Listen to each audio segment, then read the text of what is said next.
2020 भारत के लिए बहुत ही ख़राब साल जा रहा है। कोरोना महामारी से अभी हम लड़ ही रहे हैं। लगभग 2.5 लाख से अधिक लोग इस रोग से बीमार हो चुके हैं और 7,000 से अधिक लोग इस रोग से मर चुके हैं।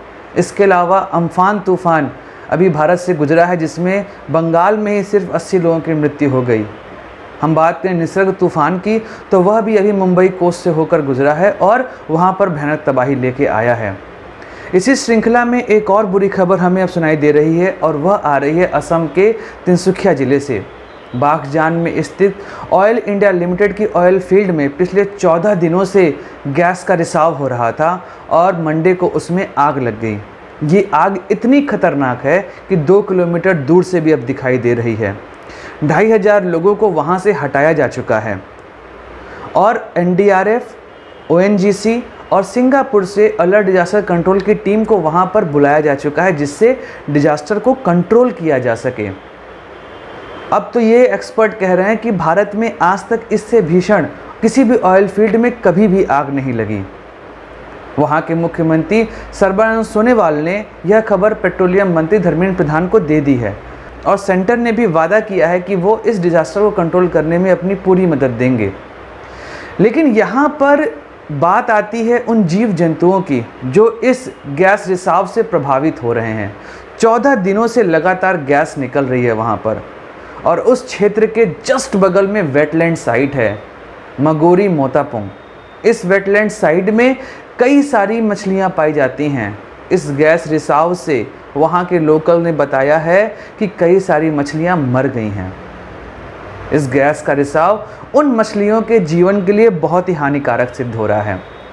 इसके अलावा इस ऑयल फील्ड से कुछ ही दूर पर एक नेशनल पार्क है जिसका नाम है डिब्रू-साइखोवा नेशनल पार्क। यहाँ पर 36 मैमल स्पीशीज़ रहती है, जिसमें टाइगर भी है। इसके अलावा ये क्षेत्र गैंगटिक डॉल्फिन के लिए भी फेमस है।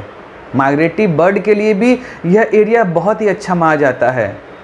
382 से अधिक पक्षियों की प्रजातियाँ वहाँ पर पाई जाती हैं। इन सभी प्रजातियों के लिए यह गैस रिसाव बहुत ही हानिकारक सिद्ध हो रहा है। कई सारे एनवायरमेंटलिस्ट ने अपना कंसर्न यहाँ पर दिखाया है और गवर्नमेंट को ये बोला है कि वो सही तरीके से इस पर एक्शन लें, वरना उस आसपास के क्षेत्र में रहने वाले जीव जंतुओं का जीवन संकट में आ जाएगा। वैसे भी हम देख रहे हैं कि पूरा विश्व लगातार जीव जंतुओं के प्रति असंवेदनशील होता जा रहा है। उसी श्रृंखला में कहीं ये भी ना एक जुड़ जाए। हम पेड़ों का विनाश और जंगलों का विनाश तो करते ही जा रहे हैं, जीव जंतुओं का जो आवास है उस आवास को भी हम लगातार खत्म करते जा रहे हैं। इसकी वजह से उनकी प्रजातियां खत्म होती जा रही हैं। 5 जून को हम लोगों ने वर्ल्ड एनवायरनमेंट डे बनाया, जहां पर थीम रखा time for nature and celebrate biodiversity. ये सही समय है उस चीज़ को चरितार्थ करने का, वरना जैसे स्पीशीज़ हमारे यहाँ कम होती जा रही हैं, आने वाले समय में कई सारी स्पीशीज़ अगर इस धरती से गायब हो गई तो हम बस शिकायत करते रह जाएंगे।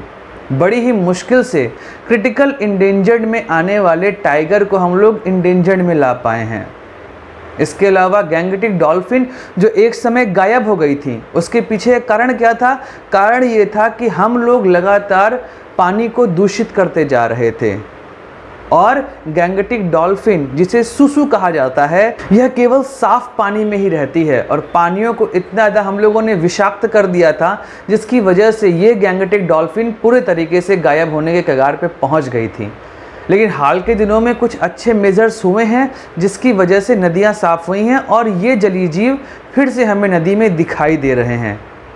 लेकिन जैसा हम लोग इस समय कार्य कर रहे हैं, ये जलीय जीव आने वाले समय में फिर से गायब हो सकते हैं। तो इस गैस रिसाव और इस आग को जितना जल्दी हम रोकेंगे, उतना ही जल्दी उस आसपास के क्षेत्र के फ्लोरा फौना को हम लोग बचा पाएंगे। अदरवाइज़ एक और कोलैटरल डैमेज हम लोग को देखने को मिलेगा। तो फिर यही सही मौका है time for nature and celebrate biodiversity को सही रूप में चरितार्थ करने का।